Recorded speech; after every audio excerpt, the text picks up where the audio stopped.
దీని మీద అప్పీల్ వేసినాము. రెవెన్యూ అప్పీల్ పెండింగ్ ఉంది ఆర్డీఓ దగ్గర.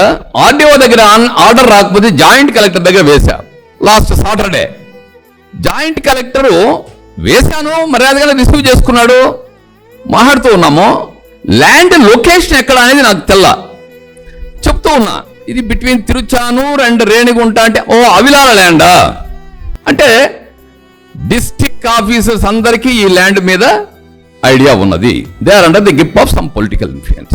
I can definitely say all right. దీని మీద సివిల్ సూట్ కూడా వేశాం.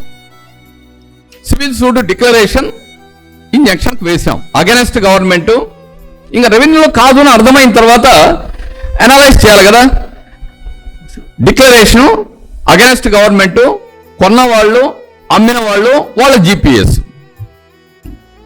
సివిల్ సూట్ వేస్తే పెండింగ్ ఉంది.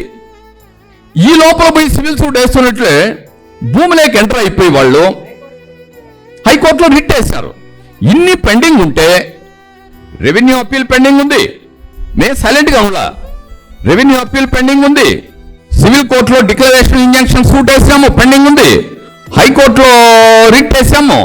ఇన్ని పెండింగ్ ఉన్నప్పుడు రాత్రికి రాత్రే ఒక 1 వీక్ 10 days లోపలనే మొత్తం అంతా చదువు చేసేసి దాన్ని అంతా ఇచ్చేసారట. వీళ్ళంతా పోయి వచ్చిన వాళ్ళు చెప్పారు నాకు, కాంపౌండ్ వాళ్ళు అవి కట్టడము అవసరమా? ఇన్ని పెండింగ్ ఉన్నప్పుడు వాళ్ళు చేయొచ్చా? వీళ్ళు ముసలి అడిగి పోలేరు, రోజు పోలేరు కదా. ఆ వయసులో మీరు చూస్తుంటారు. ఇంతకుముందు ఏమా వైఫ్ ఏమా హస్బెండ్ వచ్చి సుమారు 82 years 85 years అన్నట్టు పాపము. ఒక విధంగా మెంటల్ రిటార్డేషన్ వచ్చేసింది. ఇట్లా వాళ్ళు ఈ విధంగా చేయొచ్చా? రాజకీయాలు కాదు, వాళ్ళేం రాజకీయాలు చేయాలని వీడికి రాలా.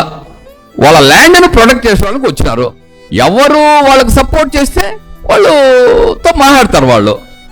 నువ్వేమో మీరు చేసే పనులేమో చేస్తూ ఉంటారు రెవెన్యూ వాళ్ళు. నిన్న జనార్దన్ రాజు అని ఒక ఎంఆర్ఓ అన్నట్టు స్టేట్మెంట్ ఇచ్చాడు. అతనికి చట్టము తెలదు, ఏమీ తెలదు. అతను ఇది కరెక్టే, మేము చేసి మా అర్లియర్ ఆఫీసర్ చేసింది కరెక్టే అని అంటాడు. నాకు ఈ 45 ఏళ్ళ సర్వీస్లో యాజ్ అడ్వకేట్, యాజ్ జడ్జిగా నేను ఇంతవరకు ఒక ఎంఆర్ఓ సేల్ డీడ్ క్యాన్సిల్ చేసిండేది నేను చూడలే. It is only civil court.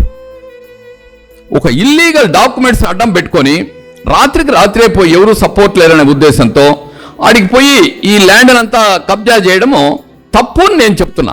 నేను ఫ్యాక్ట్స్ చెప్పాలనే మీ దగ్గరికి వచ్చా. నాట్ రాజకీయాలు. నాకు I don't want any politics. ఇంకా వాళ్ళు ఎవరు వచ్చినా కానీ ఇంకా ఒక అన్యాయం జరుగుతుంది కాబట్టి అందరూ రాజకీయ నాయకులు వస్తారు. కాంగ్రెస్ రావచ్చు, కమ్యూనిస్టులు రావచ్చు, వైఎస్ఆర్ కాంగ్రెస్ రావచ్చు, అందరూ పోతారు. వాళ్ళకి అన్యాయం జరిగినప్పుడు అందరి దగ్గరే పోతారు.